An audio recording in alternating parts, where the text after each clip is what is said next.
Hello, I'm Laura McHarrie at The Hidden Edge with another tea break tip on how to use business models and tools to help you manage your growing business. Today we're looking at Lasswell's model of communication and overlaying some research commissioned by Barclays Bank, which gives some context to consider when analysing our communication strategies. Let's first have a look at Lasswell's communication model.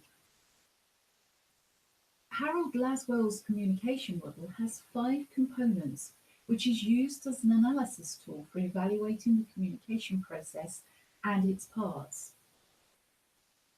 You can see they're all questions. Who is the sender? Says what is the message? How, what communication channel or media are we using? To whom, who is the receiver? And with what effect, or to what effect? What is the response that you want from that? The effect analysis is done before the process starts. It's used to predict the effect of the message over the target audience. The who helps the sender to have the power to get the message across.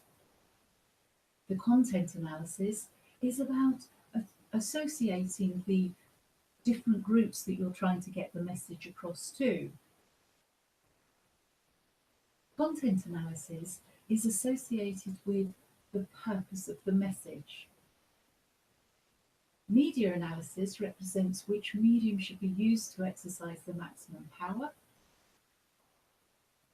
Audience analysis shows who the target is.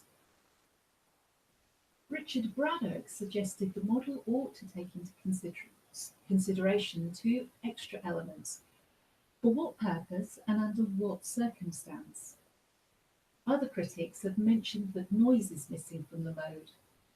Noise is the physical disturbances, like the environment in which the message is being given. Sometimes noise does not let the message get to the receiver in the way that is meant to be sent. It's a simple model that has survived the test of time. It was designed for broadcasting, so there is a lack of direct feedback in this model. Understanding the generational differences is a key business imperative, particularly when devising and implementing business engagement strategies. We may have up to 5 different generations in our business, with the age gap between these individuals reaching up to 50 years. We can see just how far apart the values, drivers and needs of each of these different generations can be. I love this model that Barclays commissioned with Dr. Paul Redman. Dr. Redman is a leading expert on generational theory from the University of Liverpool, and he conducted both qualitative and quantitative research to uncover the financial aspirations, concerns and priorities of today's workforce. It makes fascinating study. Consider the control, the content, the media, the audience and the effect analysis by looking at each of the aspects within these generations.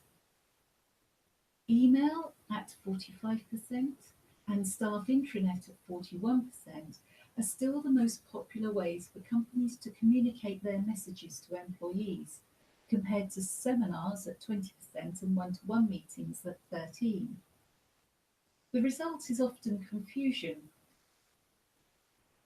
The question is, of course, is it the most appropriate way to get your message across? And it's worth bearing in mind that this survey was done in 2013, which is 5 years ago.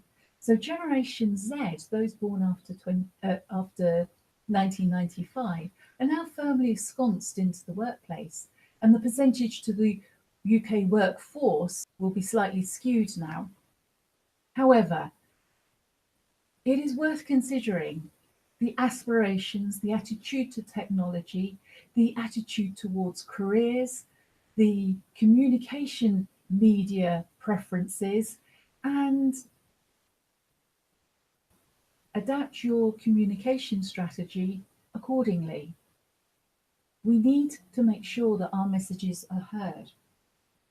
So there you have a short and sweet exploration of the difficulties we need to consider when we want to broadcast our company messages, both internally and of course externally. They still apply.